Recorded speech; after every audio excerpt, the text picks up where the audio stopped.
With us now, ladies and gentlemen, Mr. Wonderful Paul Orndorff, unfortunately unable to grasp the heavyweight championship from the Hulk. Let me tell you something right now. It was a conspiracy. Everybody saw out there what happened. I had him beat on the pile driver. Did the referee go down and go 1, 2, 3? He went 1, 2, and he got up. He didn't even hit the 3 count. The man was beat. Everybody knows he was beat. So the fact is that Hulk Hogan did not pin me in the middle of that ring right there. I took everything he had to offer. Yeah, look at this, Hogan.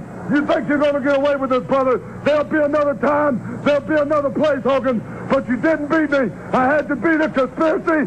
Took 2 referees and 30,000 people. And you still didn't beat me. You still didn't beat me, Hogan. A rather disgruntled Paul. What's it gonna do? WBCB presents That Cool. Are you talking to me? Pro Wrestling Radio. Come, get some! Can you feel it? Oh, the damn phone! Call in with a question or comment. 6, 1, just bring it! What is he doing it? At 1-888-922-2149. Oh, it's true! Don't make me hurt you! Be awesome! To be the man, you gotta dance hard time! I hate your ever... And now your host of the show. That's how I roll! Eric. Excuse me! And that's the bottom line!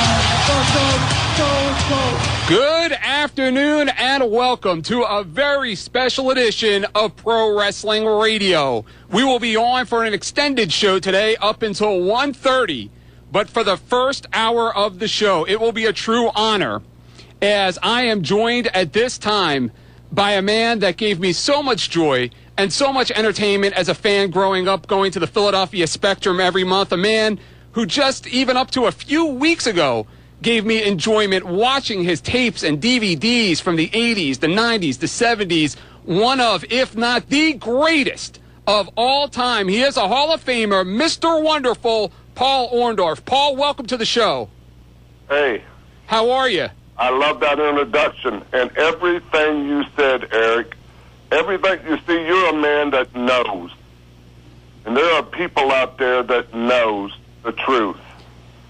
There's no doubt about it. I should have been the world heavyweight champion. You really should. WWF, and you are exactly right.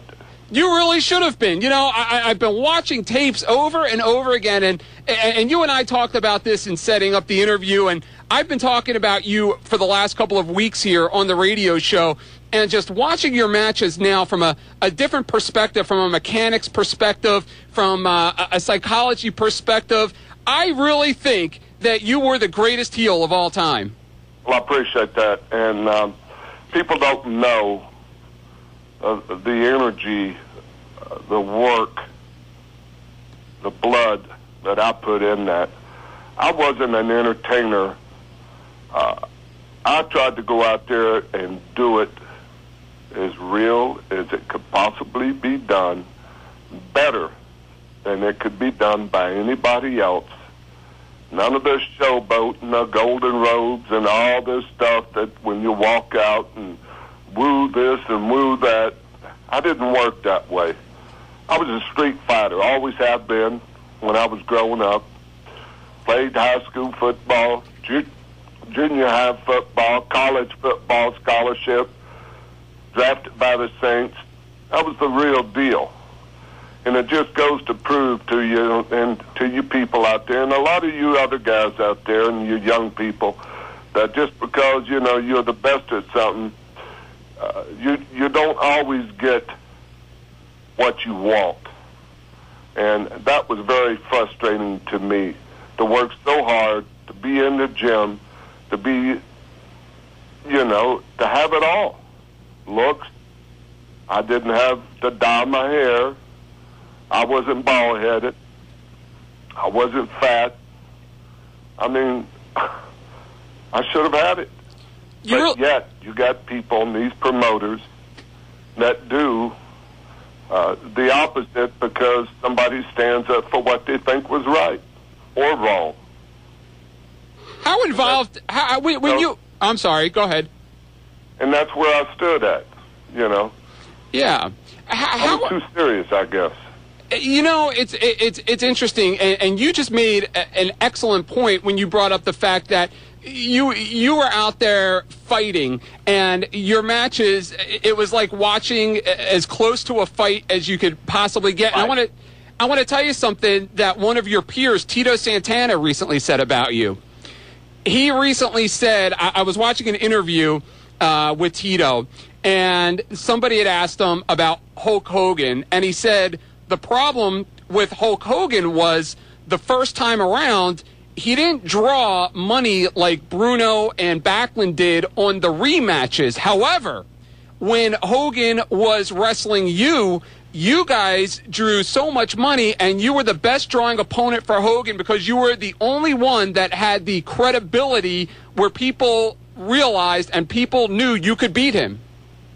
Well, and I've said this many times about Tito Santana. I had probably the best matches I've ever had with anybody was with Tito. And Tito, you know, was an ex-Kansas City, drafted by the Chiefs, and Tito had the same attitude as I had in the ring. You know? Yeah. Same attitude. And I felt the very same about him. And those comments, you know, Tito's a school teacher now, he's a coach, and Tito was very intelligent back then. I mean, Tito had a smart head on him, you know. Tito knew how to play the game, and I just wish that I could have played the game like Tito did and also keep his honor. And Tito did that into his people. Yeah. I remember as a fan around that time where you were hot and Tito was hot. And just as a fan, I always wanted to see you guys matched up in a series, in a feud for the Intercontinental title, because even as a fan, I would watch your matches, and you were constantly go, go, go. Tito's matches were always constantly go, go, go. And as a match, I always wanted to see. Well, you know, I wish they had it, but they didn't. We did wrestle against each other, but, you know, I would have loved to have done that. But I think that probably it would have taken away from everything else, because I wrestled Tito in a couple of places, and one of them was in California, L.A. And I'm telling you, when I picked Tito up, they were throwing oranges, they were throwing eggs. I had a guy, when I had him in the pile driver, and I had him picked up for the pile driver, a guy literally jumped in the ring, went by the security, and jumped on my back. Wow. And if it had to been for that guy, you know, Tito Santana would have got pile drove. But, you know, the police came, and it just happened to be a mess. And when the guy came in, and just as he was there, I gave him a good kick right in the mouth, and that kind of laid him out there, and they got him out. But still, it interrupted our match, and we didn't really get to finish it. But and that was the God's truth. What I just told you wasn't no lie. It was true. That really did happen. Yeah. We were made for each other. But Hogan too. I had good matches with him, and it's no reflection of his talent and everything. And he was chosen. He was the chosen, and he did it. He. No disrespect to him, but he drew money. He drew a lot of money. He drew money with everybody. And but I also think, you know, there was a time that that if they had have done it and done it the right way, he would have been on a different level, higher than even he was. Maybe he would have drawn, you know, the second time around with other people. Who knows? Sure. And you know, it would have been better for everybody. But yet, they didn't. Yeah. If you break down the economics of it and you take inflation into account, and I don't have the numbers in front of me, but I have to think that you and Hogan, you know, taking the first run and especially the second run and just looking at the match you guys had in Toronto, I would have to think that as a feud, you guys drew more money than anybody. Well, yeah, I think so, too. And it's because we did it everywhere we went. Yeah.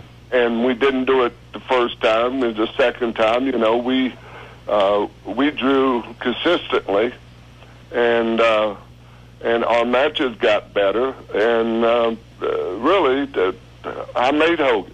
That's simple. I made him. Yeah. And he knows it, but then again, you know, he made me too, in a way. Right. And it was good for wrestling. It was a lot better for Vince McMahon and Hogan than it was for me financially. You know. Yeah. Yeah. But that's life, and I like to do these shows like this. That way, I can express the way I feel.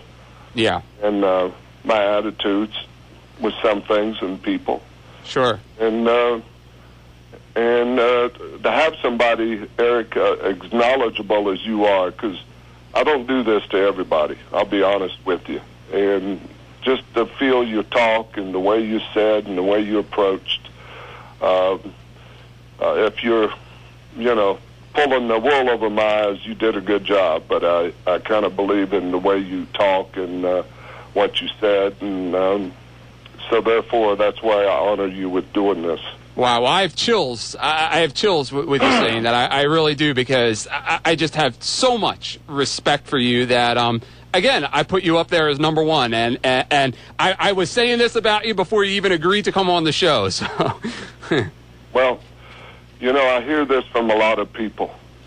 And a lot of people, even to this day. And, you know, people all say all these good things about certain things. But sure. People that was really knowledgeable, and you can tell some of them. Yeah. And I agree with them. I mean, I'm not going to say something that, oh, no, I didn't this or I didn't that. But, you know, I feel the same way. Yeah. I worked too hard. Yeah. I worked so hard for it that it was unreal. I went overboard. Wow. I want to ask you, because, you know, the thing I noticed, and I think we talked about this on the phone a little bit, the thing I noticed about you, which was so different than everybody else, was the second you walked through the curtain, you were entertaining the audience just by the way you looked at them, by the way you moved, by the timing of the way you moved, and you were just so great at getting the audience not only to hate you, but to just cheer whoever it was, whether it was Hogan or Salvatore Bellomo, that you were wrestling. The fans just wanted them to beat you and beat you. And what I want to ask you is, can you credit anybody with mentoring you along the way as to how to be such a great heel? You got to realize, what I did was this. Physically, the physical and the attitude and the viciousness and the meanness and all these things I had. Right. And what I did, and nobody gave that to me. That's just a God-gifted. I played football the same way. If I could knock your head off, I did. Yeah. I would. And I felt good about it. Yeah. To tell you the truth. That's the way I was. I can't help that. That's just the mentality that I had. Sure. But what I did is I picked a little from this guy. I picked a little from that guy. You know, I listened to Bob Orton Sr., Bobby's father, I'm sorry. Okay. And he told me what you do is you get everybody to watch you. You want the focus to be on you when you get in the ring. So whatever you do, you want everybody to be watching you, not the other guy. And that's what I did. So I would do things, and I knew that nobody had that type of what's that word? Endurance. To go out there and do and to do this and then do that without, I mean, just aggression, all the time, aggression, and things that just made people mad, and that just came natural. Ask my wife. I mean, my God, you know, I could do anything. Wow. And that make her mad, or anybody else mad. Just little this and little that, and the way you move your body, and the little just things that would just make the average person or anybody mad. Yeah. And I was good at it. Do you think that... And too good at it. Do you think in today's wrestling and the last couple of years, do you think that's a lost art form? I was just talking to one of your peers, Sid Vicious, last weekend. Yeah. Good.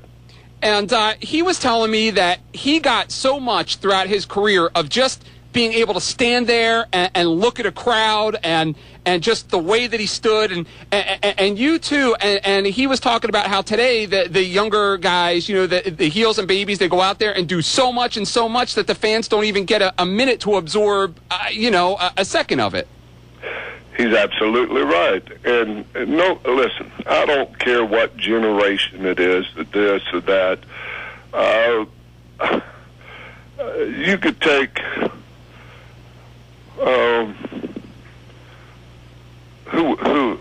Red Skelton, or you could take some of these comedians, the older comedians, and you watch the timing they had and everything, and what they said and everything, and right today they could do the same thing. You don't have to say a bunch of cuss words. You don't have to say this, to say that, to get the attention of the people. What you do is you learn what you do. You learn the art of what you're doing, and the people, they will get with it. And what's happened is the promoters have let this go on because it's easier. And these guys don't know what, it's not so much their fault. But I challenge anybody that can go out and grab a hold and work it. But I mean to work it viciously. I'm a big fan.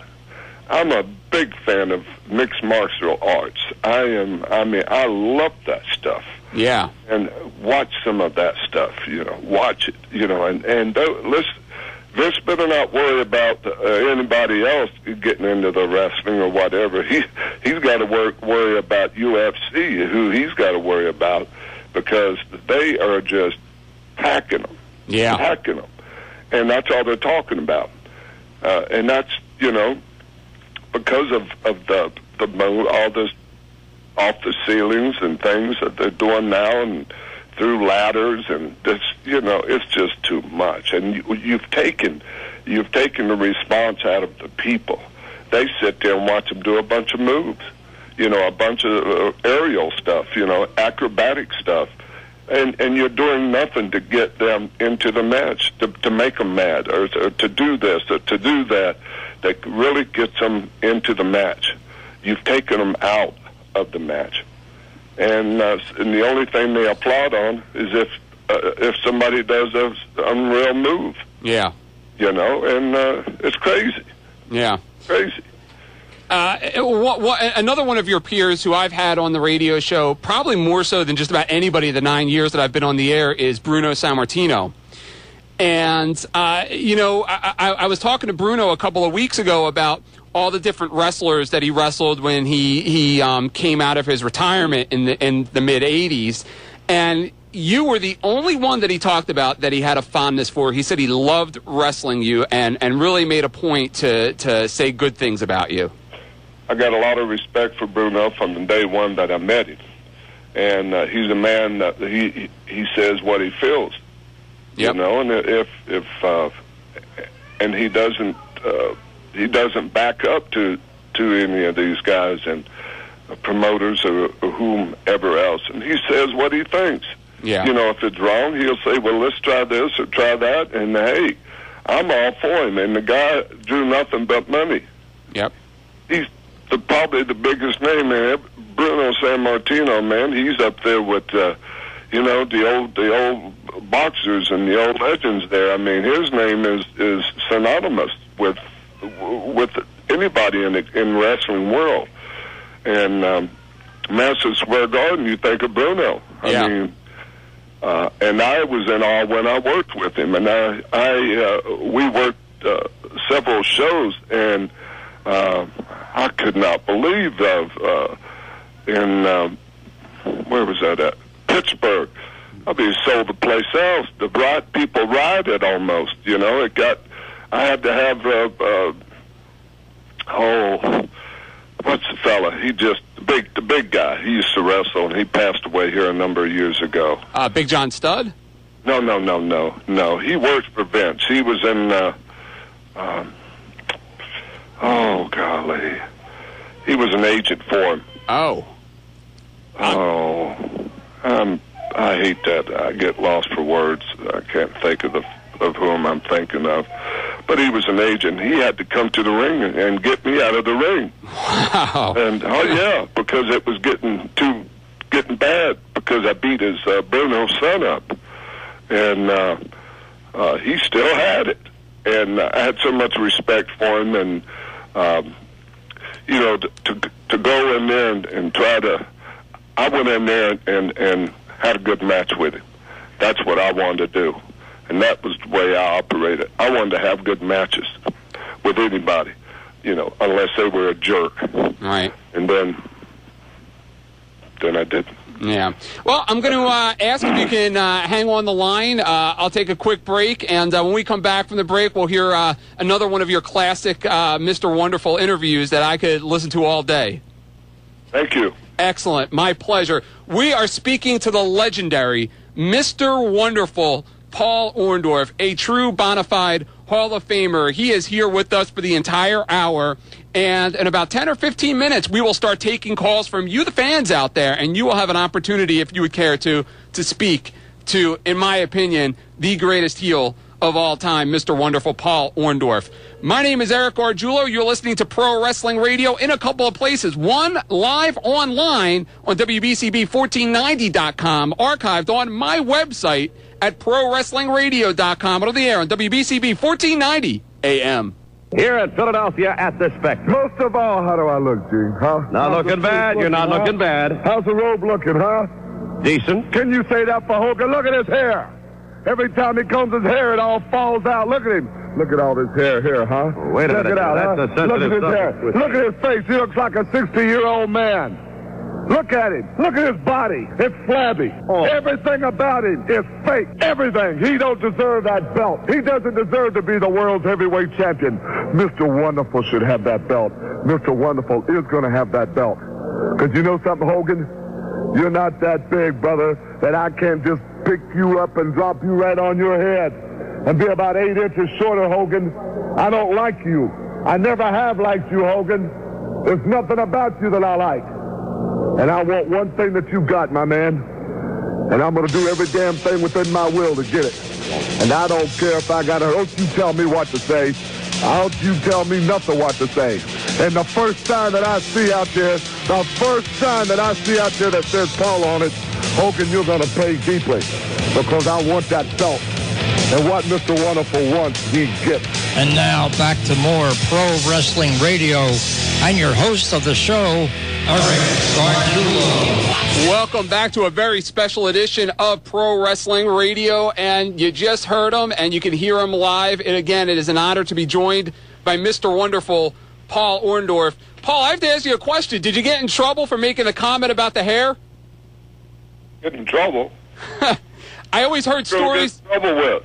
I always heard stories about the quote-unquote memos that the guys weren't allowed to say anything about Hogan's hair. I said what I thought. Yeah. Hey, before we start this, if Bruno's out there listening, how you doing, Bruno? Love you. The utmost respect for you, Bruno. Thank you, man. Thank you for the matches. That's awesome. But anyway, about Hogan's hair, hey, was it the truth? It was the truth. Case closed.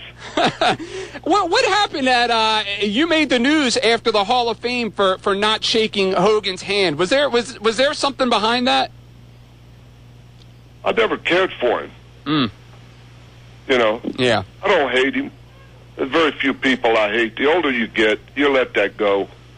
Yeah. I might not like people. Sure. And we're all that way. We all don't live in the, we're all different. I mean, if we were all the same, we'd all be living in each other's houses. But right. We're not. Yeah. And, he took care of himself. He was a BSer like the rest of them. And I told it like it was. I mean, these interviews, look at nowadays, these interviews, you got script writers that tell these guys what to say. Nobody told me what to say. I could say whatever I wanted to. Yeah, I was going to ask you if you could imagine. imagine. And I did say what I want. And if they didn't like it, I'd still say it. What are they going to do? Fire me? Go ahead. Turner and them would have jumped on me so quick, it's ridiculous. I would have made more money, too. Wow. And again, we are speaking to the legendary Mr. Wonderful Paul Orndorff. Paul, I want to ask you a question. You know, the wrestling business today, overall the business, and just a comparison from this point of view. Last Saturday, they had a Saturday night's main event, which did awful in the ratings. However, back, you know, when you ruled the world, when Saturday night's main event first came on the air, and for several years, when you were back there, especially your famous cage match with Hogan, you guys dominated. You were such a part of popular culture. What do you think the difference is between now and yesteryear, why people are tuning out and not tuning in like they used to? Talent. They have no talent. Yeah. Vince McMahon has no competition. Listen, competition's good. Yeah. Whenever you have no competition, then you can throw whatever at the people, and if you don't like it, so what? Yeah. Well, I've been telling people this, and they've been telling me how bad the matches are, and they don't even watch wrestling no more. Well, you see a lot of people out there, and supposedly a lot of people, the arena, or they cut the arenas down to about 1/4 of what they normally are, and you only see what they show you, and the tickets are free. We never gave away tickets. Yeah. They're gracious. So he's got the populace, he's got the people out there, and a competition. You know, I wish that Fox, Murdoch would get out there and start wrestling, you know, because if he did, with the older talent and the people out there that know about wrestling and how to get it back are out there. Yeah. And I don't mean in the sense that they would have to wrestle, but they know how to put on a wrestling show and to get the right people. And it's going to continue to be this way until these guys go and learn the art of the trade, you know, and learn how to work these people and learn how to, hey, I could still go out there and make these people mad at me. Yeah. It doesn't make no difference whether they think it's phony or this or that. It's how believable you make it look. Yeah. A lot of fans over the last couple of, actually, you know, when your name would come up in the air, fans would say, you know, what have you been up to since WCW closed? What have you been up to since WCW closed? I've been loving on my grandbabies. I've been changing these poopy diapers. God love you. That's great. Hey, listen, I got children all over there. I've raised my 3 grandchildren. I got babies. I got grandchildren. I'm a great-granddad now, and I'm loving it. I'm loving being at home, but I'm bored at the sits, too. I'm bored. You know, I've gotten hurt, and all these injuries are coming back. And but all in all, thank God I'm okay, and my family's doing great, and I'm doing okay. I'm doing great. That's awesome. That's awesome. When I had Bill Watts on the show a couple of years ago, and he's one of my favorite guests. I really like Bill Watts a lot. Me too. Excellent. He told he said a lot of great things about you, and he told the infamous story about you and Ted DiBiase going for the hour. Oh yeah. And yeah, what do you remember about that? Yeah, oh yeah, Jackson, Mississippi. I'll never forget it. You know, Bill, I like Bill Watts. A lot of people didn't like Bill Watts. A lot of people didn't like Ole Anderson, but I liked him. And you know, they told it like it was, and they treated you. You know, they treated you like you were an athlete, and I liked them. You know, yeah. I had words with both of them. No big deal, but at least they let me say what I thought and didn't fire me because of it, or didn't knock me down, or, you know, mess with my pay or this or that. He didn't do that. But Bill, he put me and DiBiase together, and well, we were 2 guys that were just wanted to go at it, man. I mean, you know, it was me and it was him, and we went at it for an hour straight. And I'll tell you what, it was with the amount of time that experience that I had, and because Ted was ahead of me, and we ended up we didn't think we could do it, and I'll be darned if we didn't do it. You know, we did do it, and here again, I worked with Harley Race many times, and he would go an hour. I went an hour and 15 minutes with Harley. Wow. And just that experience to work with somebody like Harley, the experience he had, the knowledge he had, and then when you had to go out, and like me and Ted, two young bulls, went out and did it. That's how you learn. And I learned that, and I remembered that, and I remembered this and that about that match. Wow. And we just tore it up. Tore it up, man. One of the best matches I ever had. Thanks to Bill Watts. I love Bill Watts. He gave me, he gave me such confidence. He let me grow. Ernie Ladd was there as his booker. First angle I ever had was with Ernie Ladd. And Ernie has passed away now, and I really had a lot of respect for Ernie Ladd. I really did. Wow. And that's how you learn. And I wasn't different than anybody else. I just worked harder. Wow. Now, you were in the main event of the very first WrestleMania, as a lot of fans know. How surprised are you that, 20-plus years later, WrestleMania has turned into the Super Bowl of wrestling? Well, Bill Watts had that same vision. Yeah. When he ran the Superdome, and I was, main event in two of those. When Bill Watts, and worked with Bruiser Brody, and oh man, see what happens when you get knocked around so much. And I can't think of the other guy. JYD, maybe? No. There we go. Anyway, I worked with them, both of those guys. Sure. And that's got to mean something. Yeah. When you're in the WrestleMania, the first one, out of all the people there that they could have picked, I was one of them. That's who they wanted in it. And then Vince did the same thing. But yet,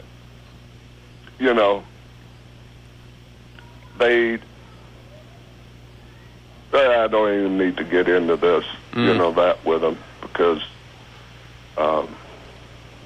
the belts, Sure. I should have had that belt. There's no doubt about it.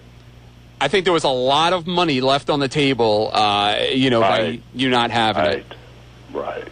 Most definitely. Right. Exactly. Well, you know what, Paul? I don't know about you, but I would love to give the fans an opportunity to call up and ask you some questions. All right, if you got any out there, they all may be too old now. Oh, no, we have them. I mean, whenever I have anybody on the show, even going back to the Kowalskis, the Brunos, we get the fans calling in. So I'm going to give my producer a minute or so just to get the calls together, but the lines are already ringing off the hook. So I've heard you got big ratings. We do well. I did my homework. 9 years. We're going into our 9th year on the air here. That's super. That's super. Yeah, it's very... You've built up a good show. You've gotten good people on there, and that's why, that's why you do. And mainly you're the guys in the last 15 years,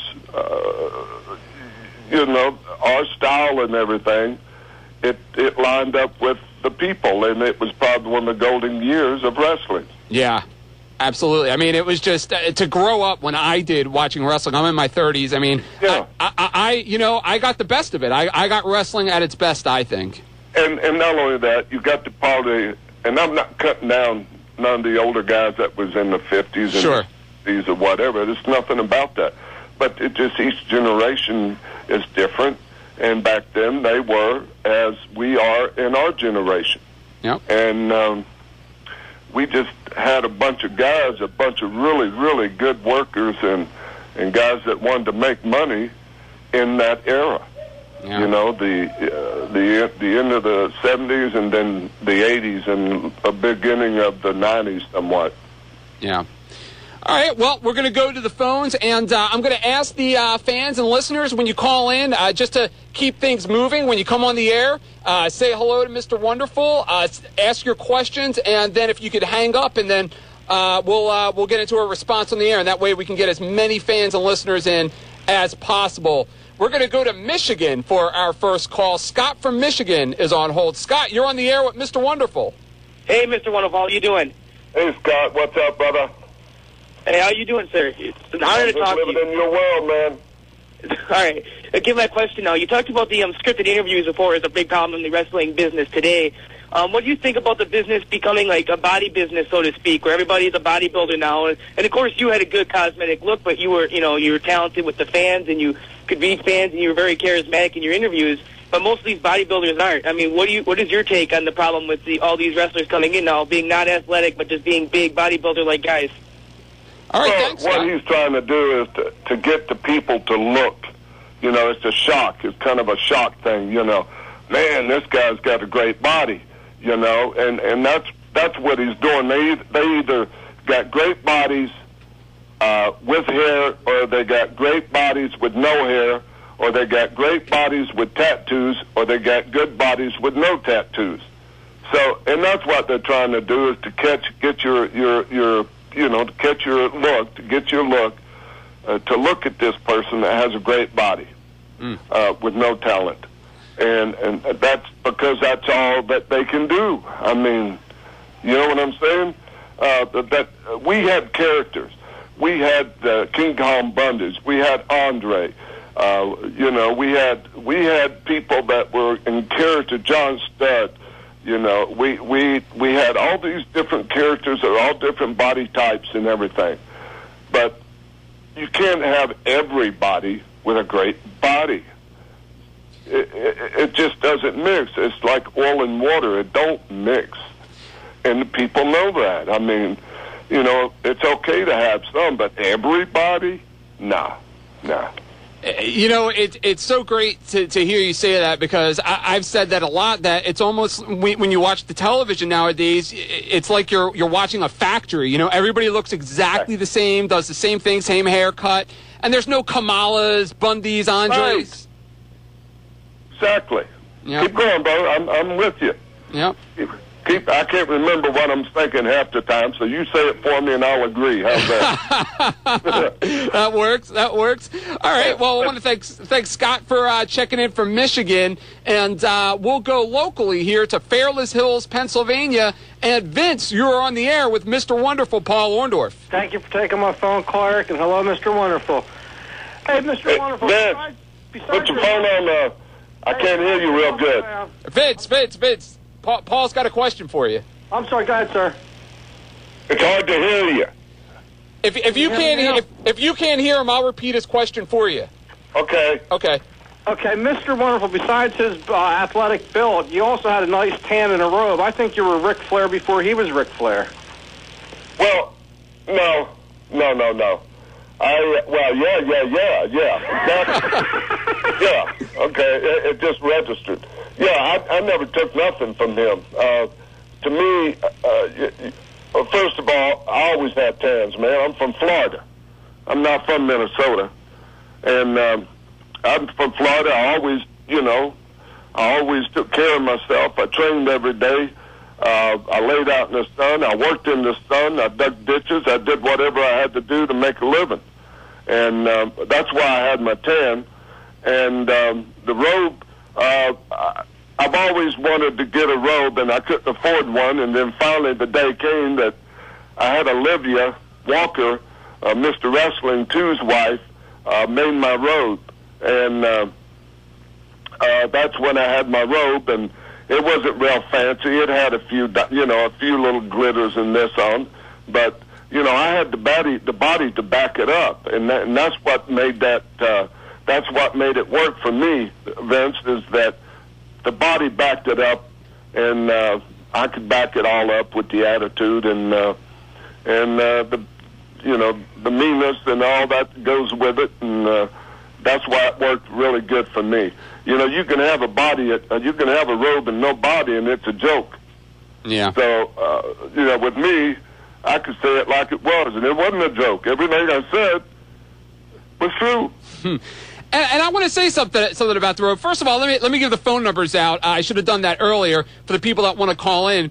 Toll free at 1-888-922-2149. That's 888-922-2149, or locally at 215-949-3232. Speaking of the robe, one thing that I've never seen anybody else do except yourself is you used the robe, in everything that you did, the way that you slowly took the robe off, the way that sometimes your opponents would grab the robe and put it on, the way that you would just, touch your robe. I mean, it was just such a great tool for you that nobody, people come in the ring, they take their robe off. You were just a master.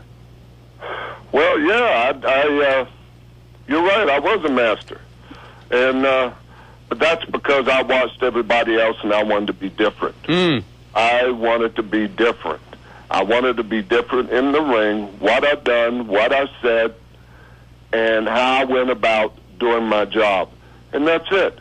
If you did it the old conventional way, I can tell you what, I wasn't going to, because I didn't want to be like everybody else. I didn't want to be like Gorgeous George. I didn't want to be, I might have be him a little bit, but I didn't want to be him, the whole way, because everybody had robes and everybody done this and everybody done that. You can't help that if you weren't born yet. Yeah. But I did mine different because I had the whole deal. I had the body, I had the interview, I had the looks, I had it all. And I had it. Yeah, absolutely. There was nowhere that I was weak. Nowhere. Absolutely. And that's what made promoters mad, because they couldn't control me. They couldn't control me. Yeah. Like you said, what are they going to do? Fire you and lose money for themselves? Exactly. Yeah. Now, when you went to I heard a story that when you first signed with the WWF with Vince Sr., that you actually were sent to Japan for the first couple of weeks of your contract. Is that true? Well, I was sent over there with them for about 7-8 months. Wow. At that time, I was with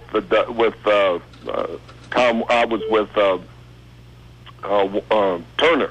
Okay. And Georgia Wrestling. Oh, okay. And at this time, when all this big feud was getting ready to happen between Vince taking over the world and the Grahams and the guy, the fella Watts, and right. all these places all over Florida, all these everywhere, the territories. They were having meetings and this and that and wanting to know what they were going to do, and and they were pushing some of us to signing contracts. Well, with Georgia, they wanted me to sign a contract, but no guaranteed money or nothing. Huh. Just to sign a contract. And I went, no, I ain't signing no contract. And then I get this call from Vince McMahon Sr. And we talked, and I like gambles. I like to do something that's different. The idea of Vince's son taking over and having all the big shows and all this and the visions they had, and to be a part of it, if it worked, it'd been great. If it didn't, I'd still, hey, listen, they're going to hire you. Regardless if you're good.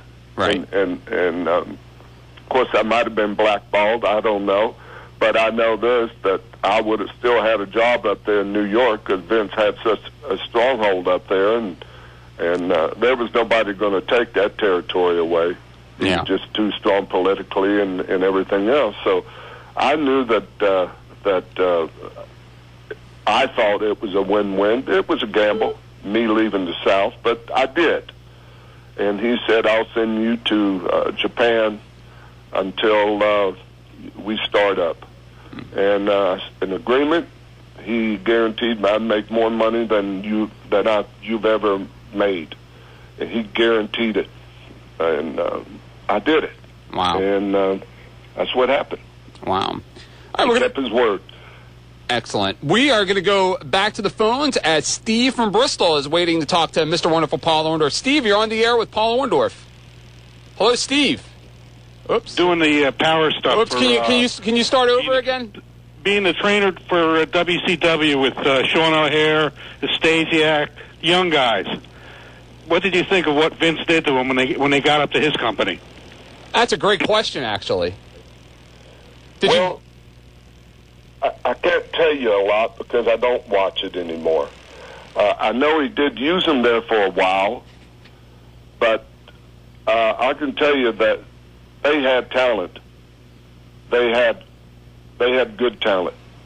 And Stasiak was, a good one, and Palumbo, they were good, and I thought they had talent. And but then again, it doesn't matter if you have talent anymore. And I can't really tell you what he did to them, other than he used them for a while.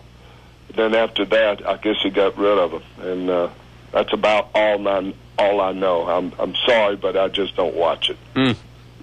Now, as a fan, I remember back watching when you very first came into WCW, and you didn't come in with they didn't promote you as the great Paul Orndorff that I remembered from watching in the WWF. I would expect somebody like yourself to come in and be right in the main events, right in the title situation. Why do you think that was? Well, I got hurt. You got to remember, I'd gotten hurt, and my body. I still had to work. I still worked. Sure. But I worked in the office. I did both. I was in the office, and after getting hurt the way I was hurt, it took a lot out of me. It did, and I never was the same after that, to be honest, neither. And I don't hold that against them or anything like that at all. Although I could have been in a better position, I could have been, and I should have been. But yeah, that's okay. It's no big deal. Yeah, I have no qualms over it. What was it exactly? How did you get hurt? Was it just an accumulation of football and wrestling injuries, or was it one specific match where something went wrong? No, it was one specific match. It was in Canada, and I got kicked under the chin, and out of a stupid mistake on somebody else's part. And I don't know if it was just out of stupidness or what, but it was really a stupid mistake that this person made. Yeah.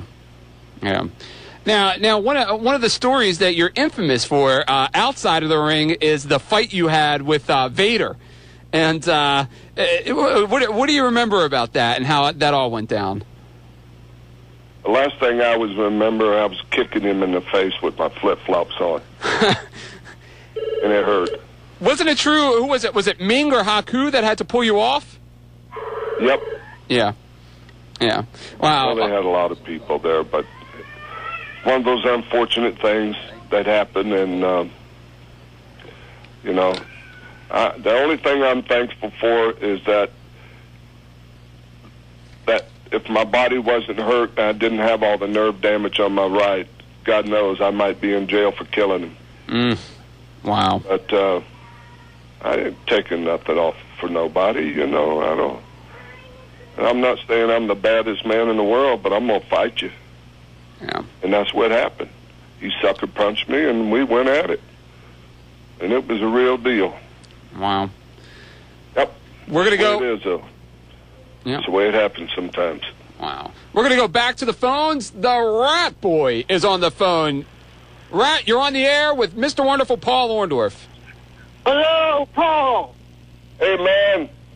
What's up? What's up? Hey, Eric, today's horse race. You ready? All right. Curling all the way. All right, there you go. You got a question for Mr. Wonderful? Yeah, I want to know if you still own that bowling alley down in Georgia. Oh, there you go. Thanks for checking in. Do you still own that bowling alley down in Georgia? No, I got rid of that probably about 10 years ago.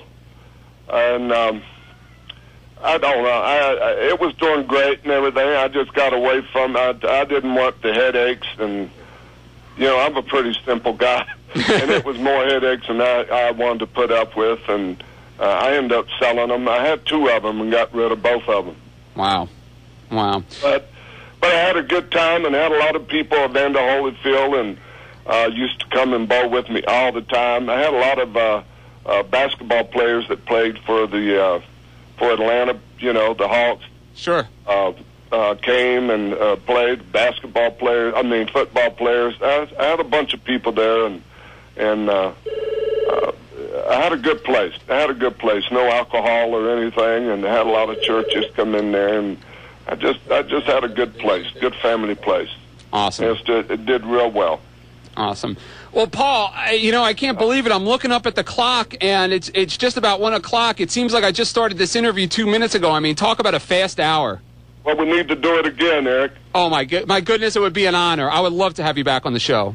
Yeah, man, we need to talk to the people more. Definitely, most definitely. Next time we do 1 hour all with the people. That'd work for me.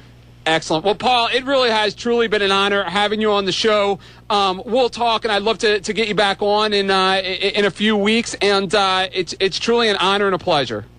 Well, thank you, and thank for all the people out there that called in and that they respected and my talents and my work. And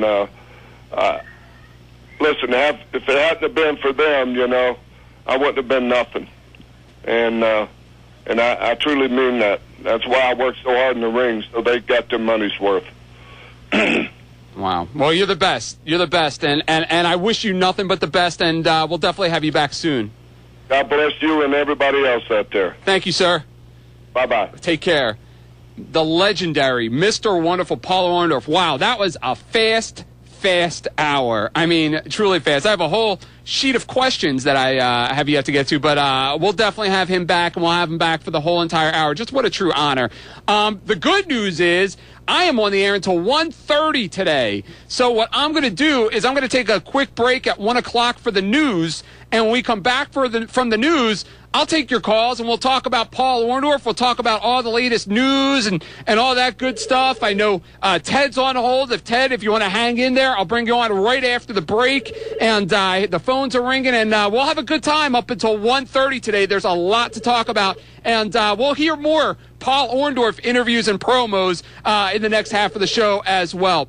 That will about do it for me for the first half. We'll see you after the news at 1:05 right here on WBCB. I am the man that made the WWF what it is today. I am the man that made Philadelphia what it is today. Junkyard Dog, I'm going to teach you a good lesson tonight.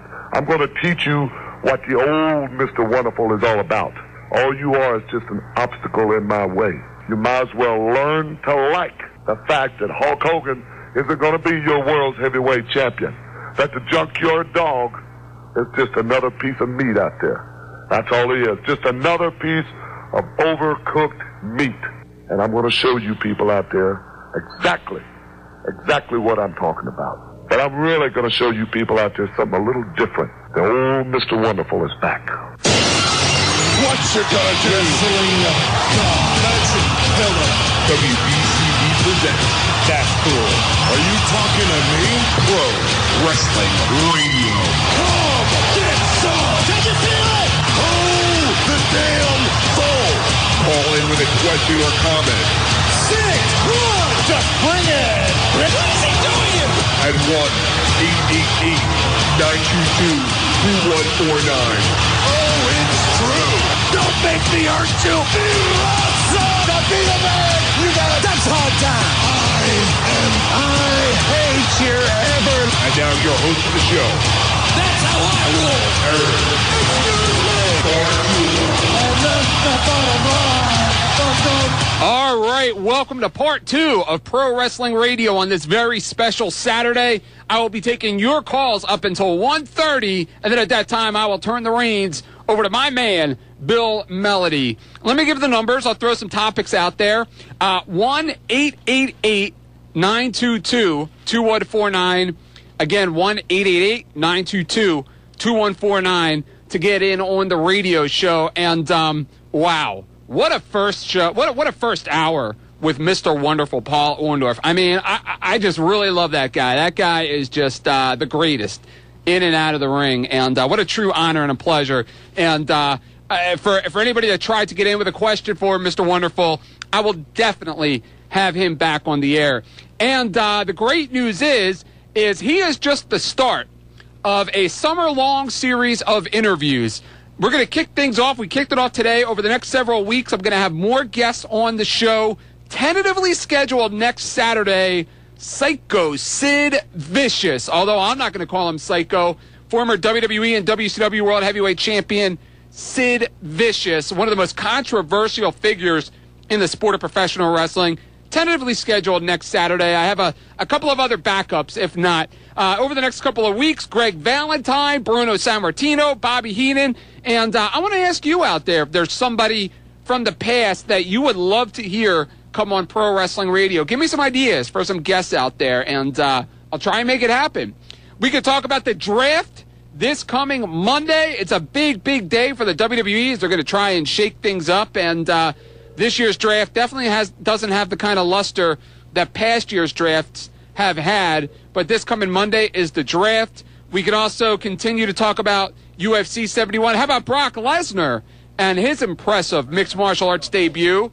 We can talk about Saturday night's main event, One Night Stand last weekend, and as well, if you want to pay tribute to Mr. Wonderful Paul Orndorff, if you have any memories or any thoughts on what Paul had to say or watching Paul on tape or DVD, I would love to hear from you as well.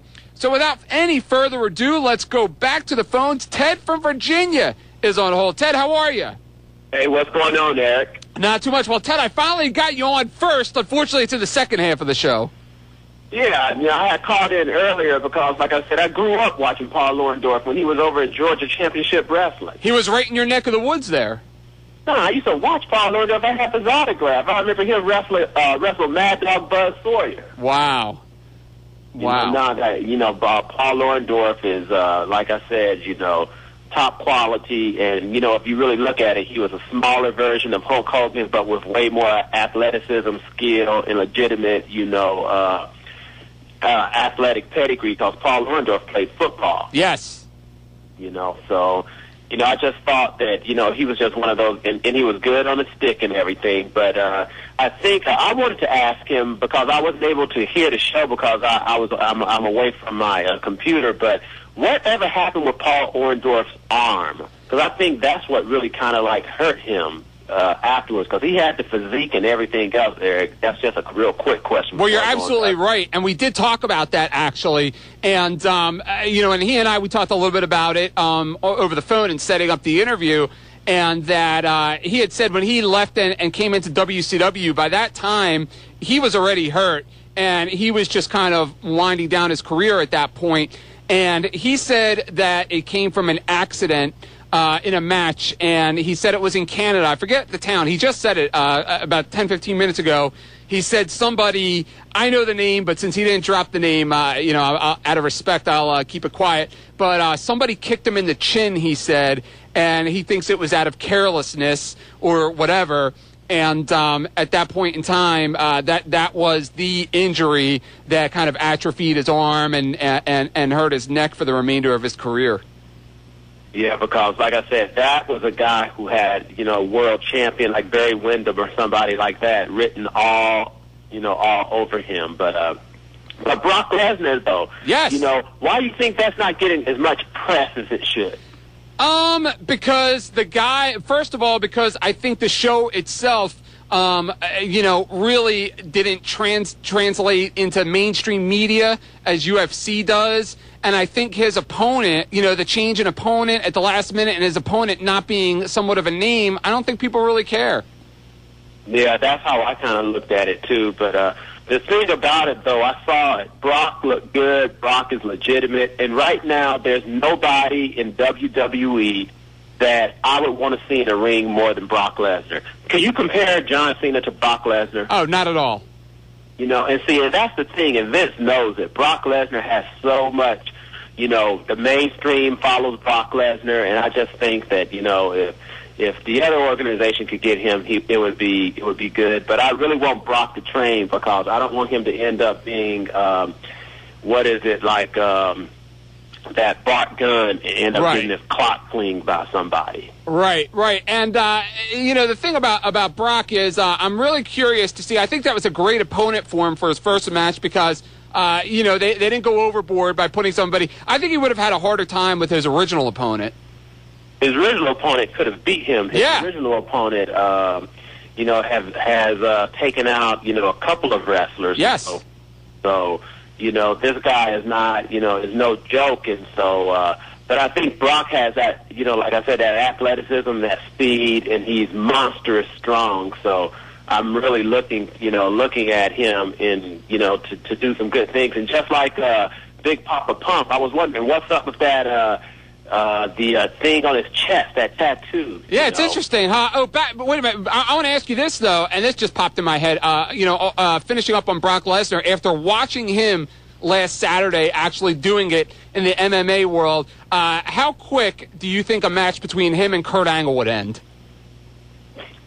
I would say, legit, real-wise, the match wouldn't... I don't think that it would probably a minute. And the thing about Kurt Angle is from all accounts, I don't think Kurt Angle can pass the physical, and that's what really took out Hangman Choi.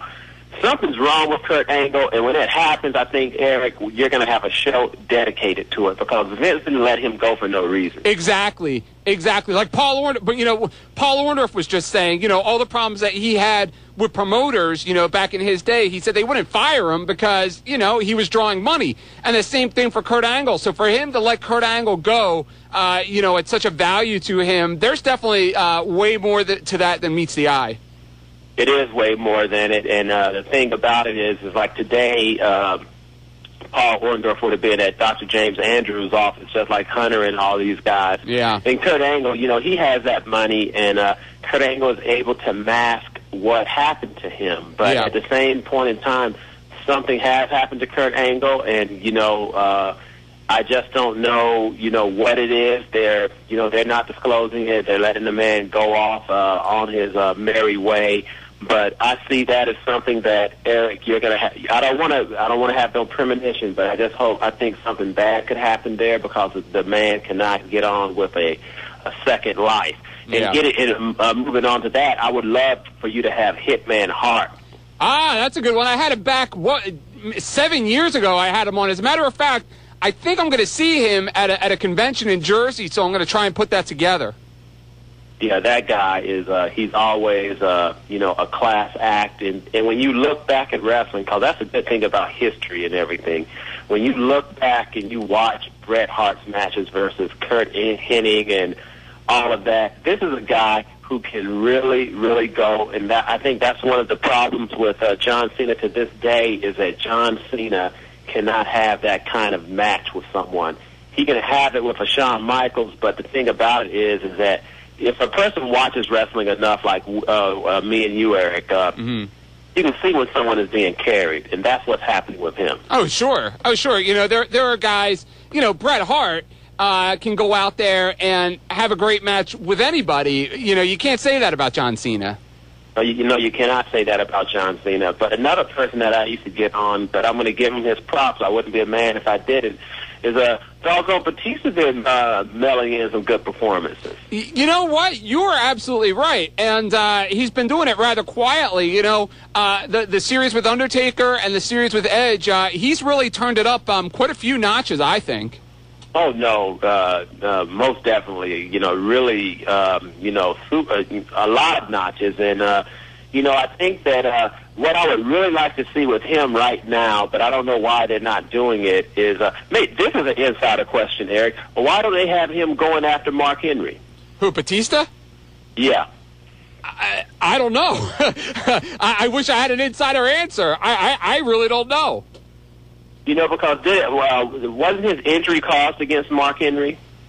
You know what? I think you're right, actually, now that you break it down. That kind of slipped my mind. And you know what? You're right. Actually, Ted, I hate to cut you off, but I got to take my final break. Okay, Eric, but hey, all's good, and I'm definitely going to call in. And Mr. Wonderful, like I said, that's a class act. You're really starting it off hot. Awesome. Thanks, man. I hope you can get in next week with Psycho Sid. Oh, yeah. I don't. If you're going to address the Arn Anderson incident, that's going to be something. Plus a couple of other things, the Chris Benoit incident, too. I really would like to see that. Yeah. How about having him on the air answer Ric Flair's comments that he was an embarrassment to the Horsemen? Yeah, that would be good. But like I said, Sid is just like Jerry Lawler, a great softball player. A lot of people may not know that, but Sid's a great, almost pro-level softball player. But I don't think that comment by Ric Flair is justified because, Sid's trying to do what he had to do, and they had Paul Roma in the dang Horsemen, so, Yeah, exactly. Exactly. All right, Ted, have a great weekend. Always a pleasure hearing from you. All right, take care, Eric. All right, take care of yourself. All right, we're going to take a quick and final time out, and we will be on the air until 1:30. And then at that time, I will turn it over to my man, my partner in crime, Bill Melody. When we come back from the break, we will get in Rob from New York, Sean locally in the area, and I'll try and squeeze in as many calls as possible at 1-888-922-2149. That's 888-922-2149, or locally at 215-949-3232. We are talking about everything and anything and celebrating the storied career of Mr. Wonderful Paul Orndorff. You're listening to Pro Wrestling Radio in a few places. Number one, on the internet at WBCB1490.com. My website at ProWrestlingRadio.com. But on the air on WBCB 1490 AM. He wants the belt. He wants the bread. Is that not true? That's very true. Gino, the ultimate goal in every man's profession is to be the number one man at the top of that ladder. And I feel like right now I am. I'm right up there with Hogan. Matter of fact, I think I'm a little better than him. I know that I'm a little better than Hogan because I know more about wrestling. He's the type of a guy that uses his size and his strength. I'm the type of man that uses his intelligence, his wrestling moves, just like you were in your days, in your amateur days and stuff. I have a good amateur background, and I would like to have that World's Heavyweight belt, and I will have that World's Heavyweight belt sooner or later. And if you look at my win-loss column, you'll see, Gino, that I've won more matches than anybody here. I have yet to be beaten. I just proved it just a few minutes ago. I can go out and I can wrestle, I can go out and I can brawl. It makes any difference. But I've beaten everybody there's been to beaten, and you're right. Hulk Hogan, Santana, and these people, I can't hardly get matches with them. I have to back them in the corner before they're good matches. As far as I'm concerned, they're closet champions. They don't want to come out and say, hey, I'll give Paul Orndorff a champion. They say, no, I have to go before the WWE board. But if they go by my win-loss column, I've beaten everybody here. Why shouldn't I have tonight? I should have a title match. And now back to more Pro Wrestling Radio and your host of the show, Eric Gargiulo. All righty, thank you very much. A couple of quick notes before we get to Rob and Sean, who are on hold. Number one, again, next week we will be on for an extended show, and Sid Vicious, the scheduled guest, although I haven't been able to 100% lock that in, so I have a couple of backups just in case that does not happen. My website is ProWrestlingRadio.com. That's ProWrestlingRadio.com. And if you missed any of the earlier interview with Paul Orndorff, as well as the last couple of weeks of Pro Wrestling Radio, you can catch it on ProWrestlingRadio.com. I will have coverage next Saturday as well of the Crazy 8 Tailgate Party live from Philadelphia, Pro Wrestling Unplugged. I'm a part of that big event. I will also have a pair of tickets to give away next Saturday. As a matter of fact, if you want the pair today, if you can get in and you want them, I'll take care of you. And that's going to be a big show. Burt Ward, Bill, remember Burt Ward, Robin, Batman and Robin? Burt Ward's going to be there, actually. Wow. Yeah, I'm telling you. Bring your cameras. Burt Ward will be in the building. And, again, ProWrestlingRadio.com is my website. All right, let's go to Rob from New York. Rob, how are you, pal? How you doing, Eric? I'm doing great. How are you? I'm doing good. Indie plugs of the week for the next few weeks because I don't know, I might be on next week, but then again, I'll just throw it down just in case. Tonight, there's the big Jersey All-Pro show in Rahway with Low-Key versus AJ Styles for the title. Jay Lethal and Azriel take on the LAX for the tag belts.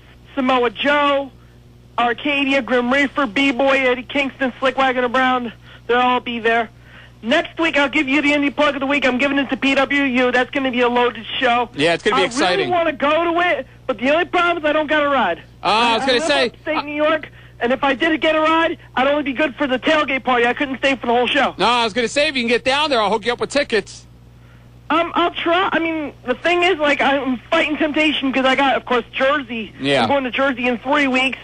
2 weeks I'm going down to New Jersey for my typical thing, so I won't be on the radio show that day. Well, and that indie plug of the week for that week will be Defiant Pro Wrestling at the Dojo. I won't be at that show. I'll not be going to a show until next month. Well, listen, if you decide you want to go down to the show next week, drop me an email and I'll take care of you. Okay, great. You got it. I mean, I'll try my best because I really want to go to the show. It looks loaded. Yeah. Scorpio. That whole deal's it looks so loaded. I just really want to go down there so badly, but I got other things like, of course, my ride is the big problem. If I can't get a ride, it's hard for me to get down there, you know? Sure, absolutely. Also, I saw the pay-per-view. I was going to talk to you about last week, but last week was not available. I had to go to a defensive driving course. Oh, okay. So, I saw the pay-per-view for UFC. I told you, Rampage, you couldn't sleep on him. He caught him on his feet, and eventually now he's the new champion. Now he's getting a shot at Hendo to become maybe the first unified champion. It's amazing. It really is, and it just goes to show you, all these guys, I think, that went in there with Chuck Liddell, they feared his striking game. No matter what they said in their interviews, they feared it. But Jackson, I think he encouraged it, and Jackson knows what he's doing. He beat him once, he did it again, and wow, did he put him down ever so quickly. Yes, I think that was. And then another thing is that I wonder what Dana White's been feeling because, he had something in control of Chuck. When Rampage won, I heard there was a lot of boos when he when he came out, he was booed. Yeah. He wasn't really that much of a favorite because everybody knew Chuck. Chuck had the credentials of being like the poster boy of UFC. Yeah. And now Rampage comes through and cleans his clock, and it's like, now it's like money match with him and Vanderlei because him and Vanderlei both come off of big losses. Yeah. Vanderlei lost to Hendo, and now Chuck losing the Rampage, there's a money match right there. Well, I think what Dana sees, if Dana's a smart man, Dana sees a lot of money in the third matchup between Chuck and Quentin. So that's always a positive for business. I mean, yeah, that's true. I mean, always rematches is always good. But the thing was like Ken and Tito. We saw Ken 3 times. Tito beat Ken all 3 times. It's like if it was like Randy and Chuck, when Randy won the first fight, Chuck won the second fight, then you have the rubber match. This is like there's no rubber match. We already know that Rampage beat Chuck twice in a row. Chuck getting a rematch, it would be still uneven because you'd have to win again to really avenge the second loss, Yeah, because if Chuck beats him, in their next match, then there's a 4th match. But if Chuck loses the next match, then he's in trouble because at that point in time, there's not much more you could do with Chuck Liddell in the in the title situation. Yes, and I might be getting the. No, wait. I don't know if I'm going to be getting. I mean, depending on if I go down to the show, if I really can somehow get the ride, if I can, because I could get a ride, but like I said, it would be really short. It would be I would only be able to stay for the tailgate party. I wouldn't be able to get inside the building technically because I'd have to come back up here to New York 3 hours from up here down to Philly. It's like I don't know if I could do it. I mean, hopefully I can, but yeah. Well, hey, you know what? I hope to see you. And like I said, if you can make it, I'll take care of you. Great. All right. Listen, have a great weekend. Enjoy yourself out there. You too. Have a good one. Thanks, buddy. Bye-bye. All right, and I think we're going to wrap things up with Sean. Sean's been on hold for a little while. Sean, how are you? How you doing, Eric? Oh, I'm doing fantastic. How are you? That was a great interview. I really loved Paul Orndorff every time he comes on. Thanks. I had a blast with him. I mean, we are definitely going to have him back because I just really, really like the guy. And it's the hardest thing for anybody to do is be unique, and that's what he went out to drive to be. Definitely. And that's what he achieved it, absolutely. Definitely. The other guys, maybe I did a Hanson Jimmy Valiant interview. He's an awesome speaker. Yeah, Boogie Woogie. Yeah, absolutely. And then Larry Zbyszko, always a good person to get on. Oh, for sure. For sure. Larry Zbyszko would be good. I had Larry on once before, real briefly, and he was great. And I met him at a Triple WA show, and he was a real engaging guy.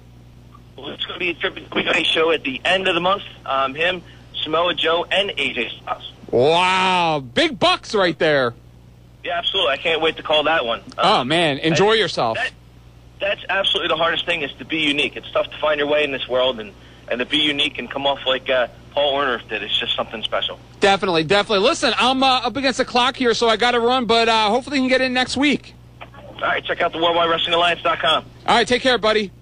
Thank you. All right, thank you. Wow, that will about do it for me, and I want to thank Bill Melody for making things happen behind the board. Bill will follow me with the best country music in the business. Stick around, because Bill will be playing country until 6 o'clock. He's back tomorrow from 5 to 10 a.m. He has his own website, BillMelody.com, and he is a published author, When Country Was Golden, and they can find that on your website. Correct, Bill? There you go, BillMelody.com. And then Brooks St. Ives and the Phillies later tonight. Have a great weekend, everybody. We'll see you next Saturday.